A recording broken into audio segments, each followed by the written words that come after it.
Hey YouTubers, Steve here, also known as Trainline14, and today I'm bringing you a quick video tutorial on how to change the traction tires on both your steam and diesel Lionel locomotives. So without further ado, let's begin. Alright, so let's start with the diesel locomotive. I'll grab my Katie here. You always want to work on a soft surface. I like to work on a towel just so I don't scratch the paint of my locomotives when I lay them on their side. So I'll get the camera position here focused on the rear truck because that's the truck we're going to focus on in this video.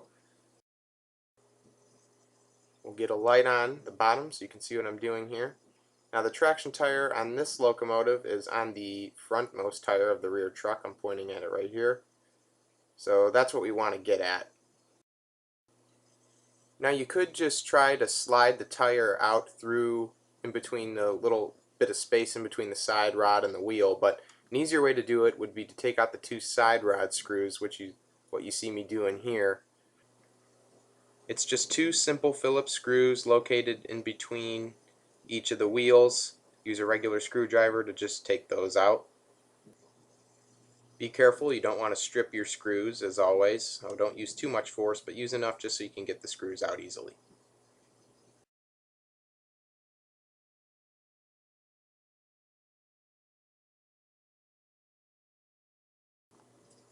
Once you get the screws undone, the side rod will just lift away, like so, and it gives you perfect easy access to the wheel.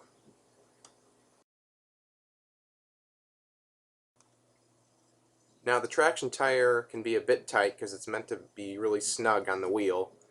So to help you get it off a little easier, you can use a very small flathead screwdriver or even a toothpick if you want to prevent scratching. And that'll just help you get under the wheel so you can slip it off. And that's what you see me doing here. Now I won't actually take off the traction tire because mine don't need to be replaced, but I wanted to give you a solid video on how to do it. So that's how you would do it, but I don't take it off here. Of course, each of your engines should come with a few replacement traction tires, so just grab one of those and slip that on as the replacement. And I'm sure you could order some more from Lionel if you needed to. Of course, make sure the traction tire is on snug. You don't want that coming off when your train's going down the rails. And once you do that, it's time to put the side rod back on.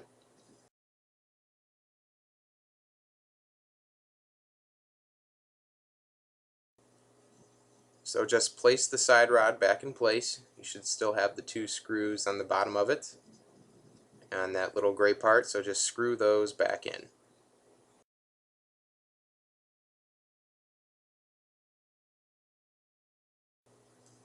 And as always, make sure they're tight, but don't over tighten, as you might damage or strip the screw, which, as I stated earlier, you don't want to do that.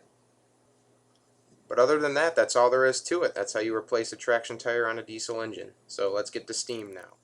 Alright, so let's get to steam now. I'm going to grab my GS6 Pilot for the demonstration. And again, just like diesel, you're going to want to probably put your engine on a soft surface such as a towel so you don't scratch or damage it. I'll zoom in my camera here so you can see the rear wheel, because that's where the traction tire lies.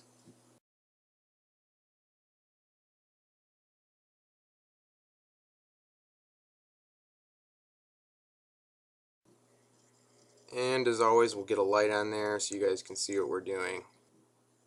Now, of course, steam engines are a little more difficult to service than their diesel counterparts, because for one thing, you got to use this wrench to undo the screw that connects the side rod to the wheel.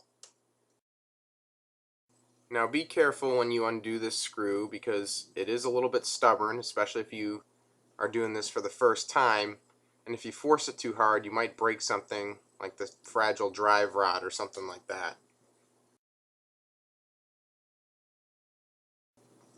So just be patient, work it gently, and it'll eventually come loose.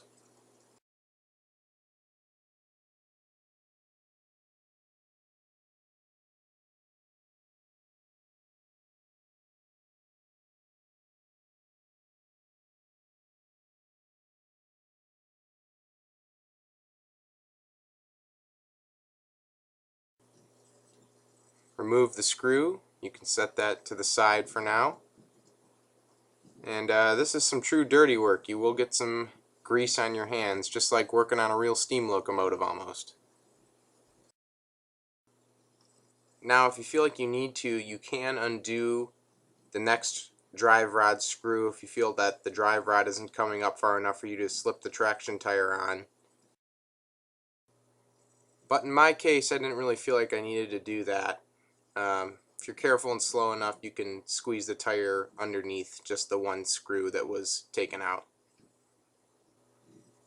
Just like your diesel engine, you can use a small flathead screwdriver or a toothpick if you want to prevent scratches to dig underneath the tire in order to get it off. Now if your steam engine has a lot of detail on it, you're going to want to be really careful that you don't break any of this detailing off. Like this engine here has some brake detail around the wheel. When you get the tire off, you can lift up the drive rod like this in order to squeeze that tire underneath it and get it off all the way. After that, you can grab your screwdriver and that bolt back, and we can begin screwing that back in to tighten the drive rod back to the wheel. Just like my diesel engine, you didn't actually see me replace the traction tire because this engine is brand new and it didn't need an actual replacement. But these would be the steps you follow if you needed to actually replace the tire. Now this is a little interesting. When you screw the bolt into a certain point, you're going to feel a little resistance. And here's why. I made a little drawing to show you what's going on. Now the bolt has 3 layers to it. It has the head, it has like a midsection, and then it has like the part that screws in. That midsection is what's causing the resistance. So when you hit that point of resistance, what you need to do is lift the drive rod up around that midsection, and that'll allow you to finish screwing it in. And that's all there is to it. You're all done. Traction tire's replaced. That's how to replace the traction tire on a steam engine. Your hand will get dirty like this by the time you're done. So that's how to replace your traction tires on your locomotives. Thanks for watching. Hope this video helped you out. If you need any additional help with your Lionel layout, I've made several other tutorials that might be of use to you. My most popular tutorials are with my Lionel Legacy control system, how to set it up, run it, operate it. And also I've made some tutorials on how to maintain your layout as well. So be sure to check all those out if you need to. But other than that, thank you for watching, and I'll see you all in the next video.